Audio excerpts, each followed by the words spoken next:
ഈ ഒരു പുഡിംഗ് ഉണ്ടല്ലോ, നമ്മൾ ബ്രെഡ് വെച്ചിട്ട് തയ്യാറാക്കുന്ന അറേബ്യൻ പുഡിംഗ് എനിക്ക് ആദ്യമൊന്നും ഉണ്ടാക്കാൻ ഒട്ടും താല്പര്യമില്ലായിരുന്നു. കാരണം ഞാൻ വിചാരിച്ചു ബ്രെഡിൻ്റെ ഫ്ലേവർ ആയിരിക്കും വേണ്ടാന്നൊക്കെ.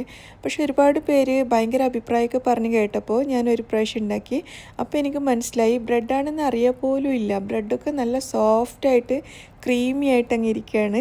എത്ര കഴിച്ചാലും മതിയാവില്ല. പിന്നെ ഇതിൻ്റെ പ്രത്യേകത നമുക്ക് ഉണ്ടാക്കാൻ ഒരു പണിയില്ല. എന്ത് സിമ്പിളാണെന്നറിയോ, വളരെ ഈസി ആയിട്ട് ഉണ്ടാക്കിയെടുക്കാൻ പറ്റും.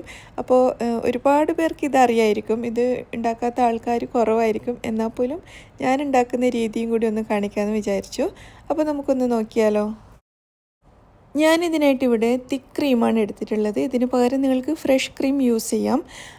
ഫ്രഷ് ക്രീമാണ് മിക്കവാറും യൂസ് ചെയ്യുന്നത് ഞാൻ കണ്ടിട്ടുള്ളത്. അപ്പോൾ തിക്ക് ക്രീം 160 ഗ്രാമുള്ളൊരു ടിന്നാണ് ഞാനിവിടെ എടുത്തിരിക്കുന്നത്.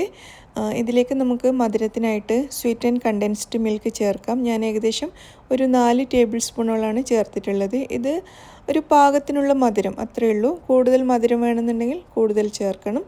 അപ്പോൾ തിക്ക് ക്രീമും കണ്ടൻസ്ഡ് മിൽക്കും കൂടി നമുക്ക് നല്ലതുപോലെ ഒന്ന് മിക്സ് ചെയ്തെടുക്കാം. അപ്പോൾ ഞാനിതിൽ ഒരു ഫ്ലേവറിന് വേണ്ടിയിട്ട് 1/2 ടീസ്പൂൺ വാനില എസൻസും കൂടി ചേർക്കുന്നുണ്ട്. എന്നിട്ട് വീണ്ടും നന്നായിട്ടൊന്ന് മിക്സ് ചെയ്യാം. വാനില എസൻസിന് പകരം നിങ്ങൾക്ക് റോസ് എസൻസോ ഏതാണെന്ന് വെച്ചാൽ ചേർത്ത് കൊടുക്കാം കേട്ടോ. ഇനി ഇത് നമുക്ക് തണുക്കാനായിട്ട് ഫ്രിഡ്ജിലേക്ക് മാറ്റാം. പിന്നെ നമുക്കിതിലേക്ക് വേണ്ടത് 1.5 കപ്പ് പാലാണ്. സാധാരണ പശുവിൻ പാൽ എടുത്തിട്ടുണ്ട്. പിന്നെ ഒരു ബൗളിലോട്ട് ഞാൻ 1 ടേബിൾ സ്പൂൺ കസ്റ്റേർഡ് പൗഡർ എടുക്കുകയാണ്. ഇതിലേക്ക് നമ്മൾ എടുത്തു വെച്ച പാലിൽ നിന്നും കുറച്ച് ചേർത്തിട്ട് നല്ലതുപോലെ ഒന്ന് മിക്സ് ചെയ്തെടുക്കാം. ഇനി നമ്മൾ എടുത്തു വെച്ചിരിക്കുന്ന ബാക്കി പാലുണ്ടല്ലോ, അത് നമുക്കൊരു സോസ് പാനിലോട്ട് ഒഴിച്ചു കൊടുക്കാം.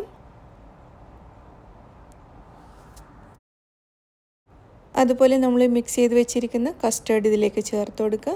പിന്നെ ഞാനൊരു 1/3 കപ്പ് പഞ്ചസാര കൂടി ചേർക്കുന്നുണ്ട്. പഞ്ചസാരക്ക് പകരം നിങ്ങൾക്ക് വേണമെങ്കിൽ കണ്ടൻസ്ഡ് മിൽക്ക് തന്നെ, സ്വീറ്റ് ആൻഡ് കണ്ടൻസ്ഡ് മിൽക്ക് തന്നെ യൂസ് ചെയ്യാം കേട്ടോ. അതിനുശേഷം നമുക്ക് അടുപ്പത്ത് വെച്ചിട്ട് ഇതൊന്ന് ചൂടാക്കിയെടുക്കാം. അപ്പോൾ ഈ ഒരു കസ്റ്റേർഡ് ഒരുപാട് തിക്കാവരുത് കേട്ടോ. കുറച്ച് ലൂസായിട്ടിരിക്കുന്ന കസ്റ്റേർഡാണ് നമുക്ക് ഈ ഒരു പുഡിങ്ങിന് നല്ലത്. അങ്ങനെ ആകുമ്പോഴാണ് ബ്രെഡിൽ അത് നല്ലോണം പിടിച്ച് കിട്ടുള്ളൂ. തിക്കായി കഴിഞ്ഞാൽ അത് ബ്രെഡുമായിട്ട് ഇങ്ങനെ ചേർന്ന് നിൽക്കില്ല, വേറെ വേറെ നിൽക്കും. അപ്പോൾ ബ്രെഡിൽ നല്ലോണം മിക്സായി ബ്രെഡ് സോഫ്റ്റായിട്ട് വരണം എന്നുണ്ടെങ്കിൽ കുറച്ച് ലൂസായിട്ടുള്ള കസ്റ്റേർഡ് തയ്യാറാക്കിയെടുക്കുക. അതാണ് ശ്രദ്ധിക്കേണ്ടത്. അപ്പോൾ ഇതാ ചെറുതായിട്ടൊന്ന് തിക്കായി വന്നിട്ടുണ്ട് കേട്ടോ. ഇത് ചൂടാകുമ്പോഴേക്കും കുറച്ചൊന്ന് നിങ്ങൾക്ക് കാണുമ്പോൾ അറിയാൻ പറ്റുന്നുണ്ടാവും, കുറച്ചൊന്ന് തിക്കായി മാറിയിട്ടുണ്ട്. ഇത്രയും മതി, ഇതിലധികം ആവണ്ട. ഈ സമയത്ത് നമുക്കിത് അടുപ്പത്തുനിന്ന് മാറ്റാം. പിന്നെ നമുക്ക് വേണ്ടത് ബ്രെഡാണ്. നമ്മൾ പുഡിംഗ് ഉണ്ടാക്കുന്ന ട്രേയിൽ ഒരു 1.5 പീസ് ബ്രെഡ് മാത്രമേ എനിക്ക് വെക്കാൻ പറ്റുള്ളൂ. ഇത് ചെറിയ ട്രേ ആയിരുന്നു, ചെറിയ ക്വാണ്ടിറ്റിയാണ് ഞാൻ ഉണ്ടാക്കുന്നത്. അപ്പോൾ ബ്രെഡ് ഇതുപോലെ നിരത്തി വെച്ച് കൊടുത്തിട്ടുണ്ട്. ഇനി നമ്മൾ തയ്യാറാക്കിയിരിക്കുന്ന കസ്റ്റേർഡ് ചൂടോടുകൂടെ തന്നെ ഈ ബ്രെഡിൻ്റെ മുകളിലേക്ക് ഒഴിച്ചു കൊടുക്കുക. നല്ല ചൂടോടുകൂടെ തന്നെ ഒഴിക്കുന്നതാണ് നല്ലത്. അപ്പോൾ ബ്രെഡ് ഒന്നുകൂടി നല്ല സോഫ്റ്റായിട്ട് വരും. അതുപോലെ തന്നെ നേരിയ കസ്റ്റേർഡ് ചൂടോടുകൂടി ഒഴിക്കുമ്പോൾ ബ്രെഡിലേക്ക് നല്ലോണം അങ്ങ് പിടിച്ച് കിട്ടും. അപ്പോൾ നമുക്ക് കഴിക്കുമ്പോൾ അത് ബ്രെഡാണെന്ന് പോലും മനസ്സിലാവില്ല. ബ്രെഡ് അത്രയും സോഫ്റ്റായിട്ട് ക്രീമി ആയിട്ട് മാറിയിട്ടുണ്ടാവും. ഇനി നമ്മൾ നേരത്തെ ഫ്രിഡ്ജിൽ തണുക്കാൻ വെച്ച നമ്മുടെ ക്രീം ഉണ്ടല്ലോ, അത് എടുത്തിട്ട് ഇതിൻ്റെ മുകളിലേക്ക് കുറച്ച് ഒഴിച്ചു കൊടുക്കാം. എല്ലാ ഭാഗത്തേക്കും കുറച്ച് കുറച്ചായിട്ട് ഇതുപോലെ ഒന്ന് ഒഴിച്ചു കൊടുക്കുക. പിന്നെ നമുക്കിതിൻ്റെ മുകളിലേക്ക് കുറച്ച് നട്ട്സ് ഇട്ട് കൊടുക്കാം. ഞാനിവിടെ കുറച്ച് ബദാമും പിസ്തയും കട്ട് ചെയ്തത് മുകളിലേക്ക് ഇട്ട് കൊടുക്കുകയാണ്. നട്ട്സ് കൂടുതൽ ഇടുന്തോറും നല്ല ടേസ്റ്റാണ് കേട്ടോ. നിങ്ങൾക്ക് കൂടുതൽ ഇഷ്ടമാണെങ്കിൽ കൂടുതൽ ഇട്ടോളൂ. ഇനി നമുക്ക് രണ്ടാമത്തെ ലെയർ ബ്രെഡും കൂടി വെച്ച് കൊടുത്തതിന് ശേഷം വീണ്ടും അതിൻ്റെ മുകളിലേക്ക് നമ്മുടെ കസ്റ്റർഡ് മിക്സ് ഒഴിച്ചു കൊടുക്കാം. വീണ്ടും നമ്മുടെ ക്രീം ഒഴിച്ചു കൊടുക്കുക. ഇങ്ങനെ 3 ലെയറായിട്ടാണ് ഞാനിത് ചെയ്തെടുക്കുന്നത്. ക്രീമിൻ്റെ മുകളിൽ നട്ട്സ് ഇട്ട് കൊടുക്കുകയാണ്.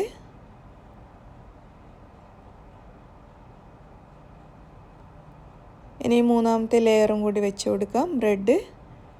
എന്നിട്ട് വീണ്ടും കസ്റ്റേർഡ് നല്ലോണം ഏറ്റവും മുകളിൽ നല്ലോണം കസ്റ്റേർഡ് ഒഴിച്ചു കൊടുക്കുക. ബാക്കി വരുന്ന കസ്റ്റേർഡ് മുഴുവൻ ഒഴിക്കുന്നതായിരിക്കും നല്ലത്. അതിനുശേഷം ക്രീമും ഏറ്റവും മുകളിലെ ലെയറിൽ ക്രീമും നല്ലോണം ഒഴിച്ചു കൊടുക്കണം. എന്നിട്ട് ക്രീം ബാക്കിയുള്ളത് നമുക്ക് ഫ്രിഡ്ജിൽ അവിടെ സൂക്ഷിച്ച് വെക്കാം കേട്ടോ. നമ്മളിത് സെർവ് ചെയ്യുന്ന സമയത്ത് മുകളിൽ ഒഴിച്ചു കൊടുക്കാൻ നല്ലതാണ്. അപ്പോൾ ബാക്കിയുണ്ടെങ്കിൽ അതവിടെ മാറ്റി വെക്കുക.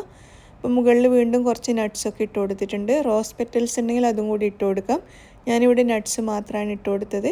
അതിനുശേഷം ഇത് കവർ ചെയ്ത് വെച്ചിട്ട് നമുക്ക് ഫ്രിഡ്ജിൽ വെച്ച് 2-3 മണിക്കൂർ നന്നായിട്ടൊന്ന് തണുപ്പിച്ചെടുക്കാം. ഒരു 3 മണിക്കൂർ കൊണ്ട് തന്നെ ഇത് സെറ്റായിട്ട് കിട്ടും. അങ്ങനെ ഒരു 2-3 മണിക്കൂർ വെക്കുമ്പോഴേക്കും തന്നെ നമ്മുടെ പുഡിംഗ് സെറ്റായി വന്നിട്ടുണ്ട്. നല്ലോണം തണുത്തിട്ടുമുണ്ട്. അപ്പോൾ ഇത് നമുക്ക് ഒരു സേവിങ് പ്ലേറ്റിലോട്ട് മാറ്റി കൊടുക്കാം. നമ്മൾ ഉണ്ടാക്കിയ ഒരു ക്വാണ്ടിറ്റി 4 ആളുകൾക്ക് സുഖമായിട്ട് കഴിക്കാനുണ്ടാവും കേട്ടോ. അത്രയും ക്വാണ്ടിറ്റിയിലാണ് ഞാൻ ഉണ്ടാക്കിയിരിക്കുന്നത്. അപ്പോൾ നമുക്കിത് പ്ലേറ്റിലോട്ട് മാറ്റിയതിന് ശേഷം ഞാൻ നമ്മുടെ ക്രീം ബാക്കിയുള്ളത് ഫ്രിഡ്ജിൽ വെച്ചിട്ടുണ്ടായിരുന്നു. അത് കഴിക്കുന്ന സമയത്ത് ഇങ്ങനെ മുകളിലൊന്ന് ഇട്ട് കൊടുക്കുകയാണെങ്കിൽ ഒന്നുകൂടി ടേസ്റ്റി ആയിരിക്കും. അപ്പോൾ ഇത് നല്ല അടിപൊളിയായിട്ടുള്ള പുഡിങ്ങാണ്. വായിലിടുമ്പോൾ തന്നെ ഇങ്ങനെ അലിഞ്ഞു പോവും. ബ്രെഡൊന്നും നമുക്കറിയാനേ പറ്റില്ല, അതൊക്കെ നല്ല ക്രീമി ആയിട്ടാണ് ഇരിക്കുന്നത്. അപ്പോൾ എല്ലാവരും ട്രൈ ചെയ്ത് നോക്കുക. നമുക്ക് പെട്ടെന്ന് ഇഫ്താറിന് അല്ലെങ്കിൽ പെരുന്നാളിനൊക്കെ ഉണ്ടാക്കിയെടുക്കാൻ പറ്റിയിട്ടുള്ള, പെരുന്നാളിനൊക്കെ നമുക്ക് വേറെ ഒരുപാട് ജോലി ഉണ്ടാവുമല്ലോ. അപ്പോൾ ഇതുപോലുള്ള സിമ്പിളായിട്ടുള്ള പുഡിങ്ങൊക്കെ ട്രൈ ചെയ്യുകയാണെങ്കിൽ ഈസി ആയിരിക്കും. അപ്പോൾ എല്ലാവരും ട്രൈ ചെയ്ത് നോക്കുക. നിങ്ങളുടെ അഭിപ്രായങ്ങളൊക്കെ അറിയിക്കുക. താങ്ക്